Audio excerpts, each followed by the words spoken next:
title, I ignored every red flag because I loved my wife. Then I found out she had been lying to me for almost 2 years. I never thought I'd be the kind of guy posting something this personal online. I've read hundreds of stories on here over the years. Every time someone wrote that they never saw it coming, I'd secretly think they had ignored obvious signs. That they had chosen denial because the truth was inconvenient. Turns out I was exactly that guy. I'm 36. My wife, Emily, is 34. We've been together for 11 years, married for 8. No kids, although we had talked about trying sometime next year. We owned a small house together, had decent jobs, shared a dog, paid our bills, argued about stupid things like whose turn it was to buy groceries.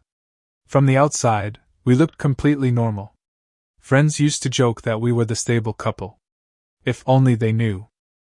Looking back now, I can trace everything to tiny moments I dismissed because I trusted her more than I trusted my own instincts.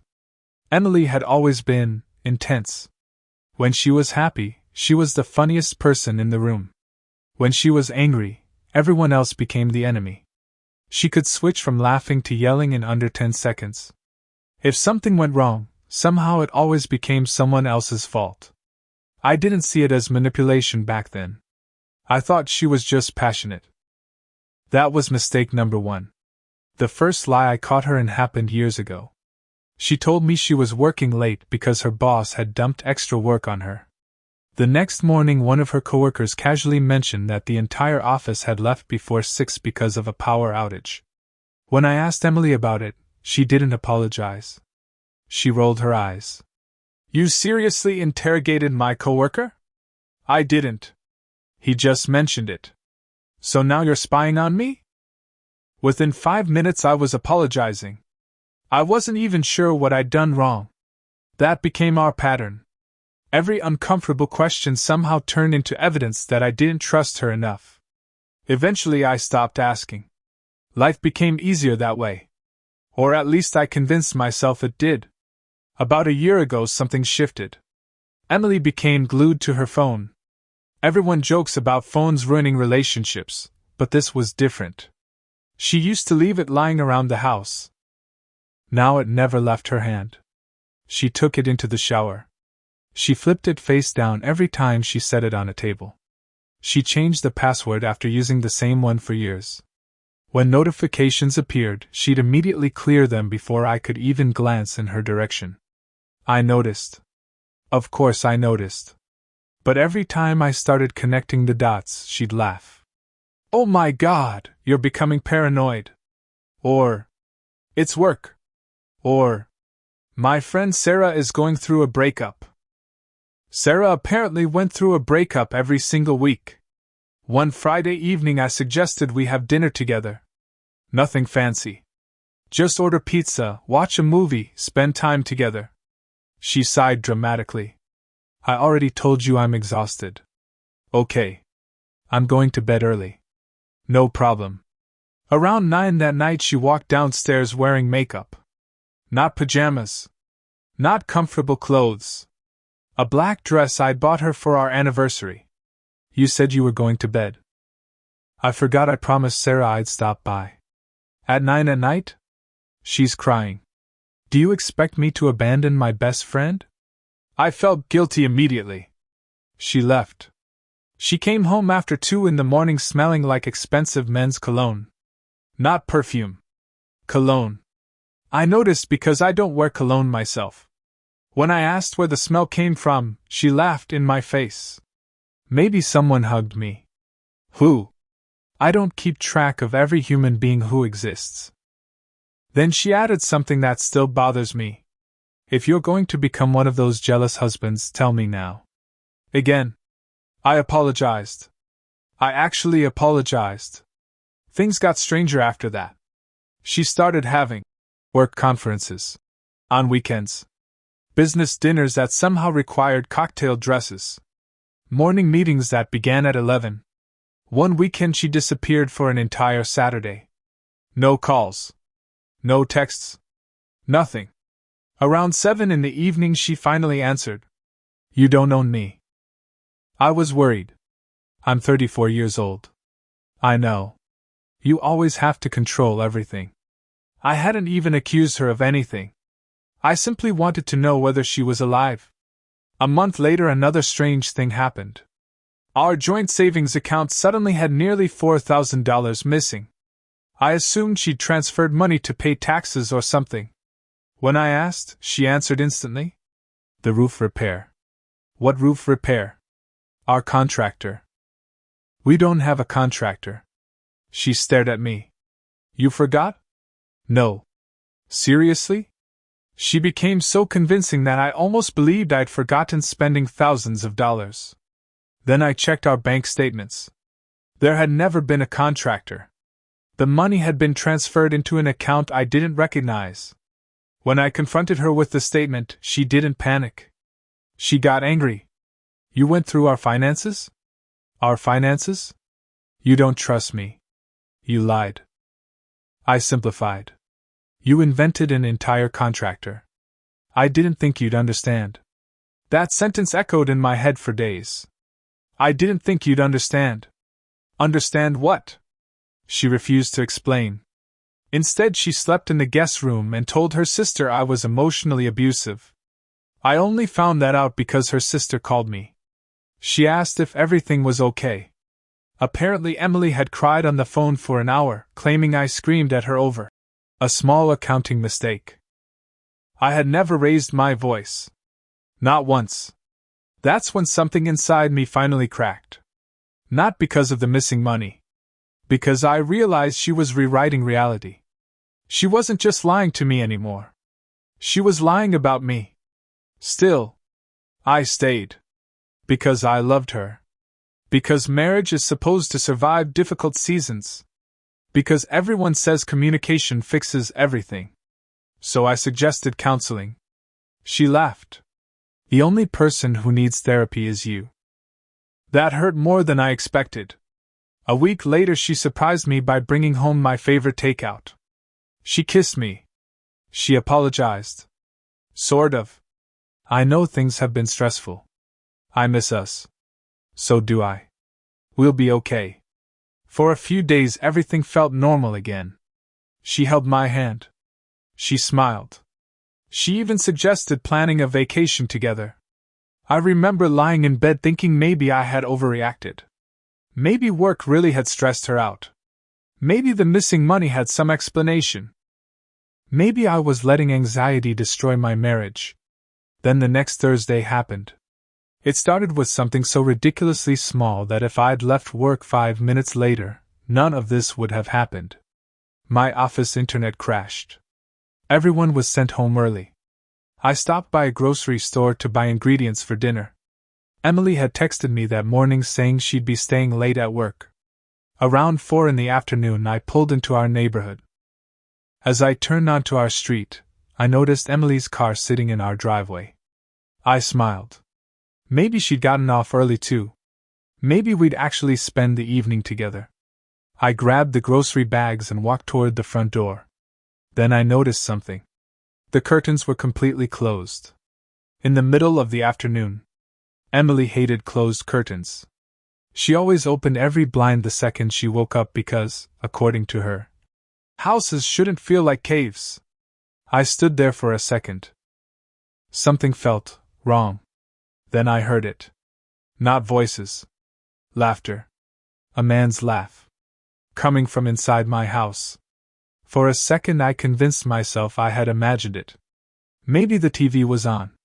Maybe Emily was watching some stupid sitcom. Maybe one of the neighbors was outside. I stood on the porch holding 2 grocery bags, listening. Then I heard her laugh. Not the polite laugh she used around coworkers. Not the fake laugh she used around my family. Her real laugh. The one I hadn't heard in months. And it wasn't because of me. My stomach dropped. I unlocked the front door as quietly as I could. The house smelled like candles. Emily never lit candles in the middle of the day. I took 1 step inside. Then another. I heard footsteps upstairs. A man's voice. You're crazy. Emily laughed again. Oh, shut up. I froze. Every instinct told me to turn around. To leave. to pretend I had never come home. Instead, I walked upstairs. Every step felt louder than the last. Halfway up the stairs, I heard a bedroom door close. I reached the hallway. Our bedroom door was shut. I stood there for maybe 10 seconds staring at it. I wanted one good reason not to open it. Just one. I couldn't find one. So I opened the door. The room was empty. The bed was messy. Wine glasses sat on my nightstand. One of them still had lipstick on the rim. There was a man's jacket lying over my desk chair. I recognized immediately that it wasn't mine. Before I could process any of it, I heard movement inside the bathroom. Emily stepped out first. She stopped dead. Her face went completely white. For the first time in 11 years. She had absolutely no lie prepared. We stared at each other. Neither of us spoke. Then another man walked out behind her. He looked about my age. Maybe a little older. He was buttoning his shirt. The second he saw me, his entire expression changed. Oh. That was all he managed. Emily recovered first. This isn't what it looks like. I actually laughed. I don't know why. Maybe because every movie ever made includes that exact sentence. Maybe because there was literally no other explanation. I looked at the guy. Who are you? He opened his mouth. Emily answered instead. He's a coworker. I wasn't asking you. The guy looked uncomfortable. My name's Ryan. I nodded. How long? Emily crossed her arms. Can we not do this right now? How long? It doesn't matter. It matters to me. She sighed like I was wasting her time. A few months. Ryan looked down at the floor. Then he quietly said, It wasn't a few months. Emily shot him a look that could have killed someone. He ignored it. It's been about a year. Silence. Absolute silence. I felt like someone had punched me in the chest. A year? Ryan nodded once. Emily immediately snapped. He's exaggerating. Ryan looked confused. No. I said don't talk. You told me he knew. I never said that. She turned toward me. He's lying. Ryan blinked. What? You heard me. You literally introduced me to your husband as your roommate. My brain stopped working. My what? Ryan looked horrified. You didn't know? Emily rubbed both hands across her face. Oh my God! Ryan stared at me. I swear I didn't know you were married. I felt every muscle in my body tense. What are you talking about? He took out his phone. I can show you. Emily lunged toward him. Don't. He stepped backward. No. He unlocked his phone. Opened Instagram. Then Facebook. Then dozens of photos. Vacation pictures. Restaurant dates. Selfies. Birthday dinners. Christmas. Emily wearing the necklace I bought her. Valentine's Day. She had posted none of these publicly. Every single picture had been sent directly to him. He scrolled farther. There they were standing in front of a beach house. The same weekend Emily had told me she was attending a mandatory leadership seminar. I recognized her clothes. I had packed that suitcase. Ryan looked sick. I've been dating her for almost 2 years. I whispered. 2? He nodded. She told me she divorced her husband 3 years ago. Emily exploded. Stop talking! Ryan looked at her. No. I'm done covering for you. She pointed at me. He's manipulating you. Ryan actually laughed. I've known him for 30 seconds. She looked at me again. You've always wanted to embarrass me. I couldn't even respond. Nothing she said made sense anymore. Ryan kept scrolling. There's more. There were hotel reservations. Screenshots. Text messages. Videos. Voice notes. She had told him she couldn't wait until the divorce paperwork was finished. She had called me emotionally abusive. She claimed I refused to move out of her house. She even said she was only staying because lawyers told her to. None of it was true. Ryan looked like he wanted the floor to swallow him. I'm sorry. I believed him. His shock looked genuine. Emily suddenly burst into tears. Huge dramatic sobs. The kind I'd seen dozens of times before whenever she got caught lying. She pointed at me.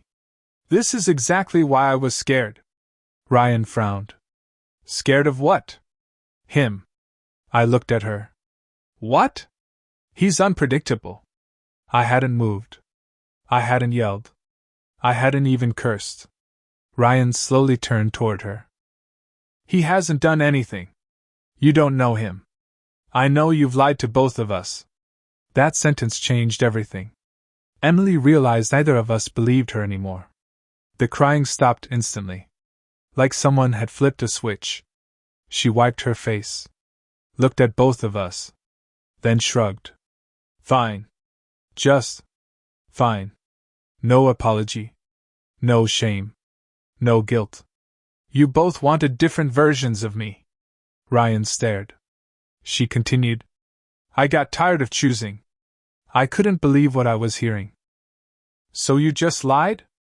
It was easier. For 2 years? She shrugged again. I didn't think either of you would figure it out. Ryan looked physically ill. He picked up his jacket. I can't do this. Emily grabbed his arm. So you're leaving too? He gently pulled away. You don't even know who you are. He walked past me. Stopped at the bedroom door. Looked back. I'm sorry, man. Then he left. I heard the front door close. The house became completely silent. Emily sat on the edge of our bed like nothing important had happened. You going to stand there all day? I stared at her. Who are you? She rolled her eyes. Oh, don't start. I don't know who you are anymore. You never really did. That sentence hurt more than finding her with another man. Because I realized she meant it. Everything I'd loved might have been an act. I wish I could say I immediately walked out. I wish I could say I packed a bag, slammed the door, and never looked back. That would make this story cleaner. More satisfying. But real life doesn't work like that.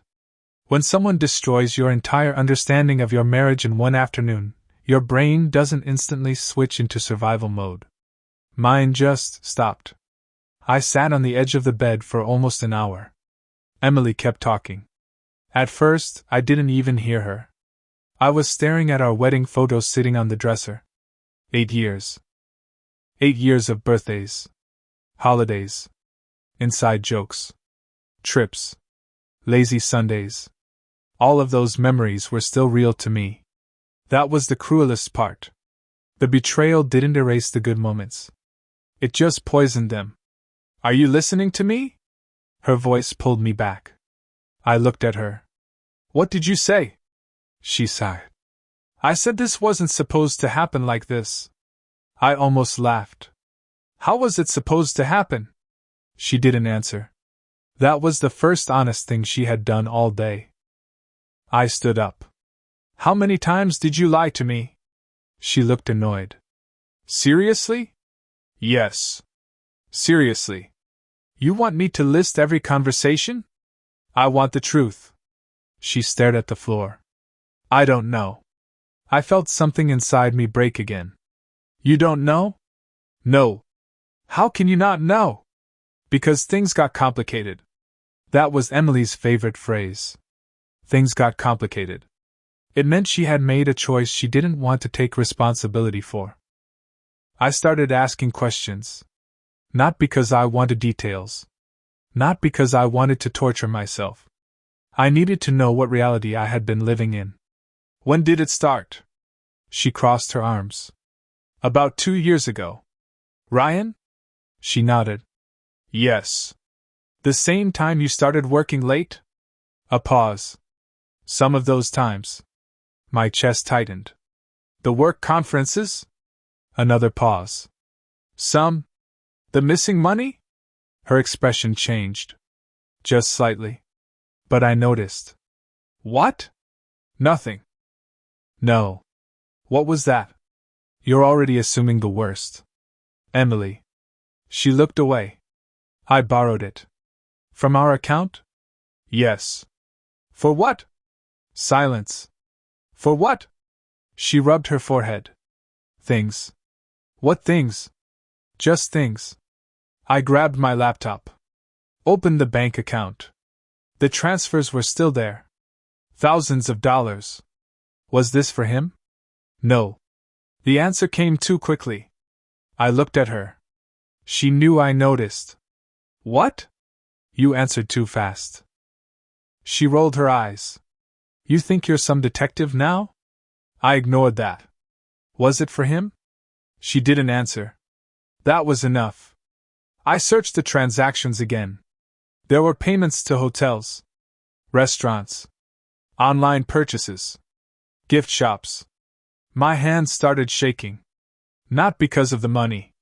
Because every transaction was attached to a memory. The weekend she told me she was sick. The night she said she had to work. The day she said she was visiting her mother. I had believed every single one. How many trips? She looked exhausted. I don't know. You don't know? Stop saying that. Because it's insane. You're acting like I committed a crime. No. I'm acting like my wife spent years building a second life behind my back. She looked angry again. There it was. The anger. The thing that always appeared when she couldn't control the conversation. You weren't perfect either. I stared at her. What? You weren't always there for me. I waited. I genuinely waited for something meaningful. A real complaint. A problem we could have worked on. Instead, she said, you worked late. I almost smiled. I worked late because I was paying for this house. And I felt alone. Then you talked to me. I tried. When? She opened her mouth. Nothing came out. Because she knew. She hadn't tried. She had escaped. I left the room and went downstairs. I needed air. I needed space. I needed to remind myself that I was a person and not just a character in the disaster happening around me. 10 minutes later, my phone rang. It was Emily's sister, Lauren. I almost didn't answer. But I did. Hello? Her voice sounded nervous. Are you okay? I laughed quietly. What do you think? A long pause. Then she said, Emily told me everything. My stomach dropped. Everything? She said you found out about Ryan? I closed my eyes. She told you her version. She said she made mistakes. I waited. She said she was afraid you would leave. I looked toward the stairs. Emily was standing there. Watching me. Listening. Lauren, did she tell you she was dating him for 2 years? Silence. 2 years? I almost couldn't believe it. She hadn't even told her sister the truth. No, Lauren whispered. Did she tell you she told him we were separated? Another silence. Then, no. I looked at Emily. She looked away. That was when I realized something. She wasn't sorry she cheated. She was sorry she got caught. The distinction sounds small. It isn't. It changes everything. That night, Emily did something I never expected. She called the police. Not because I threatened her. Not because anything happened.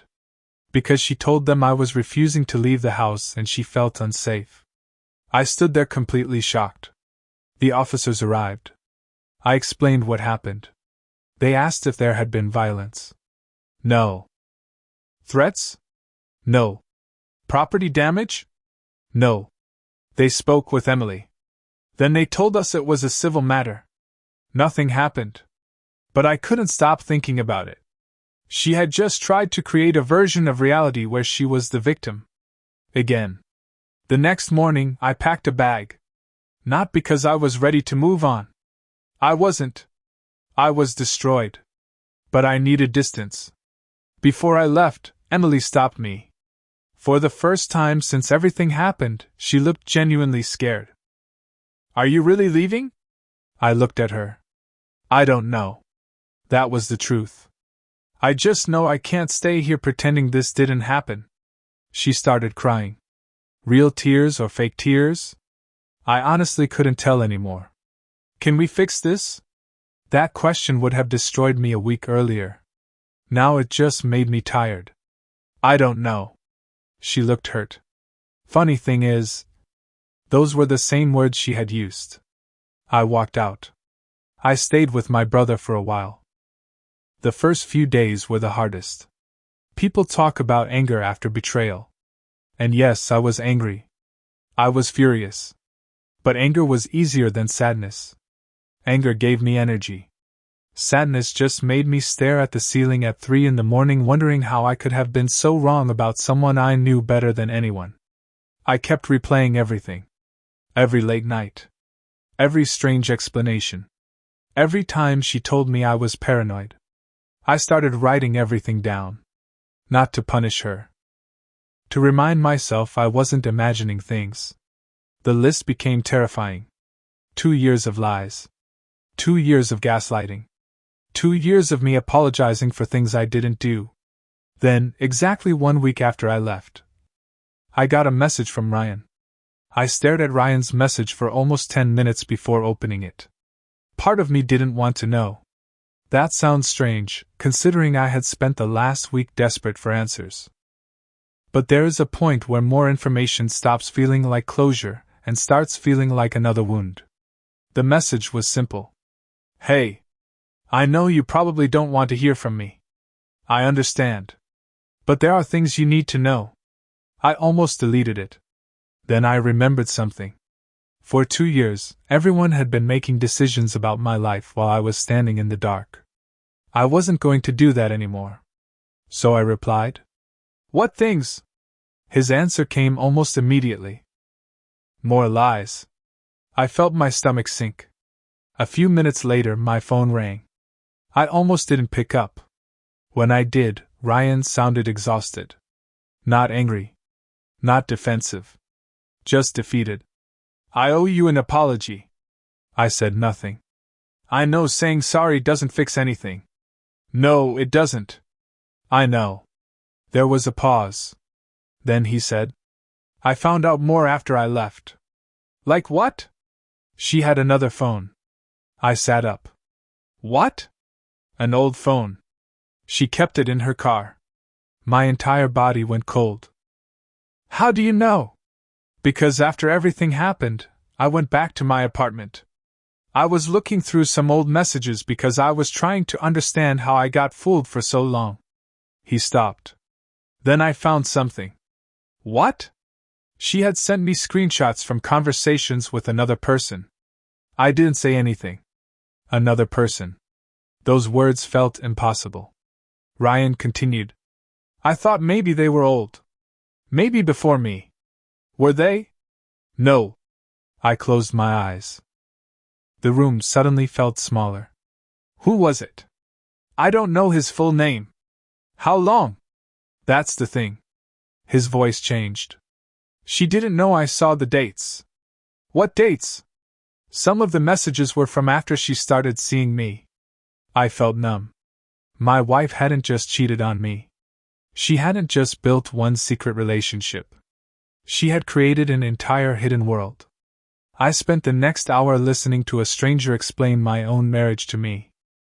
Ryan told me Emily had different versions of herself depending on who she was talking to. With me, she was the exhausted wife who felt ignored. With him, she was the woman trapped in a miserable marriage.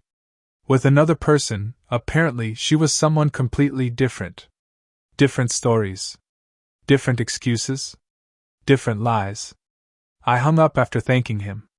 Then I just sat there. I didn't cry. I didn't get angry. I felt empty. Because there is a specific kind of pain that comes when you realize you weren't fighting to save a relationship. You were fighting to save a version of a person who didn't exist. That evening, I called Emily. She answered immediately. Almost like she had been waiting. Are you coming home? No. Silence. I need to ask you something. What? Do you have another phone? The silence that followed told me everything. It wasn't a long silence. It wasn't dramatic. It was just enough. Enough for me to know. Who told you that? I laughed. Not because it was funny. Because I finally understood. She didn't ask. Why would you think that? She didn't say. What are you talking about? She asked who told me. Is that your answer? You're listening to Ryan? Emily. He's trying to ruin my life because he feels guilty. Do you have another phone? She didn't answer. Emily. Finally. Yes. The word landed harder than I expected. Why? Because I needed privacy. Privacy from your husband? Yes. I couldn't believe how calm she sounded. Privacy for what? You're making this bigger than it is. I laughed again. You keep saying that. Because you do. How many people were there? A pause. I don't know. There it was again. That answer. The answer that meant, I don't want to tell you. How many? I don't know. I hung up. For the first time in our entire marriage, I ended a conversation without trying to fix it. That was a strange feeling. I expected guilt. I expected panic. Instead, I felt something else. Peace. Not happiness. Not relief. Just the smallest feeling that maybe I was finally protecting myself. The next few weeks were a blur. Lawyers. Bank accounts. Family conversations. Explaining the situation to people who had spent years telling me how lucky I was to have such a great wife. Some people were supportive. Some weren't. My mother-in-law called me and said, "You need to understand Emily has always struggled emotionally." I remember staring at the phone. Struggled emotionally? Was that supposed to explain everything? I told her. Your daughter wasn't struggling. She was making choices. She didn't like that. She said I was being cruel. That hurt. Because for years I had protected Emily from criticism. Even after she hurt me, I had defended her. And now I was the bad guy for finally telling the truth. A month after I left, Emily asked to meet. I almost refused. But I wanted closure. We met at a coffee shop. She looked different. Not physically. She looked smaller. Less confident. Like the person who always had an answer finally ran out of excuses. I miss you. I nodded. I miss who I thought you were. She looked hurt. I know I messed up. No. She looked confused. What? You made thousands of choices. She looked down. I know. That's what I can't understand. I was unhappy. You were unhappy, so you lied? I didn't know how to leave. You didn't want to leave. She didn't respond. Because we both knew it was true. She wanted both lives. She wanted the comfort of our marriage. The security. The house. The stability. And she wanted excitement somewhere else. She wanted everything. And she thought she deserved it. Then she said something I never expected. I want to try again. I looked at her. Why? Because I love you. That sentence used to mean everything. Now it felt empty. Do you love me? She started crying. Yes. Or do you love losing me? She didn't answer. And that silence was my answer. I told her I wasn't interested in rebuilding something where the foundation was gone. Not because people can't make mistakes. They can. Not because relationships can't survive betrayal. Some do. But because trust requires two people. And for years I had been the only person in our marriage living in reality. I filed for divorce shortly after. The process was exhausting. More emotional than I expected. There were moments where I missed her. Not the lies. Not the betrayal. Her. The woman I thought she was. And that was the hardest thing to accept. Sometimes you don't mourn a person. Sometimes you mourn the future you imagined with them. A few months later, I moved into a small apartment. It wasn't fancy. The walls were empty. The furniture didn't match. The kitchen was tiny. But it was mine. No secrets. No guessing. No wondering if the truth was hidden somewhere. Just peace. I still have bad days. I don't think something like this disappears completely. But I learned something important. Love is not enough. You can love someone deeply and still need to walk away. You can forgive someone and still decide they don't belong in your future. And most importantly, never ignore the feeling that something is wrong just because admitting it would hurt. Your instincts are not your enemy. Sometimes they are the only thing trying to protect you. If anyone reading this is going through something similar, I don't have a perfect answer. Every situation is different. Some relationships can heal. Some cannot. But don't destroy yourself trying to prove you are worth honesty. You already are. I spent years trying to become a better husband because I thought I was the problem. Turns out I was trying to fix a door that someone else kept locking from the inside. I don't hate Emily. I don't even wish her badly. I hope she becomes someone who can be honest with herself someday. But I also hope I never become the person who accepts being lied to just because I am afraid of being alone. That was the biggest lesson. Being alone hurts. But losing yourself hurts more.